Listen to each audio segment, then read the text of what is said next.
That's a kid show.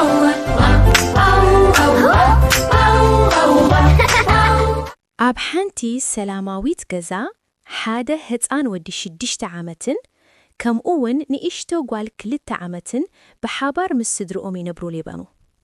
እቲ ወዲ ናታን ይበሃል። ንሓፍቱ ብዙሕ ይሓልየላ ነበረ። እታ ጓል ድማ ሩፍታና ትበሃል። ንሓዋ ናታን ትፈትዎኑን ተሓልየሉን ነበረት። ክልቲኦም ኩሉ ጊዜ ብሓባር ይጻወቱ ነበሩ። ሓደ መዓልቲ ምሸት ፀሓይ ክትዓርብ ከላ ይዓዝቡ ነበሩ። ሰማይ ብቀይሕን ብወርቃውን ሕብሪ ተለዋወጠ። ሩፍታናን ናታን ድማ ደስታን ሓጎስ ፈጠረሎም። ምስ ወግሃ ኸዓ ናታን ኣብ ካንቸሎ ናይ ገዚኦም ኮይኑ ንሓፍቱ ሩፍታና ክትጻወት ይሕግዛ ነበረ። ሩፍታና ድማ ንከይትወድቕ ቀስ እናበለት ትመላለስ ነበረት። ናታን ከዓ ብጥንቃቄ ከይትወድቕ ጽቡቕ ጌራ ብእግራ ንኽትከይድ ይከታተላ ነበረ። ድሕሪ ቁሩብ ጊዜ ግን ሩፍታና ቀልጢፋ ደኸመት። ከተዓርፍ ከዓ ደልየት። ናታን ነቲ ዘላቶ ኩነታት ርዩ ጽቡቕ ዝኾነ ሓሳብ ረኸበ። ንሩፍታና ሓፍቱ ብንእሽቶ ባምቡላ ክትጻወታን ከዘናግዓን ጀመረ። ሩፍታና ጸወታ ናይ ናታን ስለ ዝመጸታ ብሓጎስ ክትጻወት ጀመረት። በታ መዓልቲ ቀስ ብቐስ ምድሪ ክትጸልመት ጀመረ። ከምኡውን ኣብ ሰማይ ከዋኽብቲ ተራእዮም። ናታን ንሓፍቱ ናብ ሰማይ ክትርኢ እናተሓጎሰ ኢዱ ንላዕሊ ምልክት ኣመልከተ።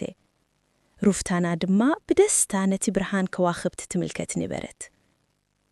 እቲ ምሸት እቲ ደስታ ስለ ዝፈጠረሎም ክልቲዮም ኣብ ካንቸሎ ገዚኦም ኮፍ ኢሎም ቀስ ብቐስ ክሳብ ዝደኽሙ ተመልከቱ። ሩፍታና ንእሽቶ መጻወቲ ብኢዳ ሒዛ ትጻወት ነበረት። ናታን ድማ ኣብ ጎና ኮይኑ ይሓልዋ ነበረ። ድሕሪ ጊዜ ሩፍታና ብድኻም ክትድቅስ ጀመረት። ናታን ብጥንቃቄ ንሓፍቱ ኢዳ ሒዙ ናብ ውሽጢ ቤት ኣምርሐ። ሩፍታና ድማ ብጉያ ናብ ዓራት ደየብርት። ናታን ድማ ንሓፍቱ ጽቡቕ ክድቅስ ኢሉ ንእሽቶ መጻወትያ ኣብ ጎና ቀመጠላ።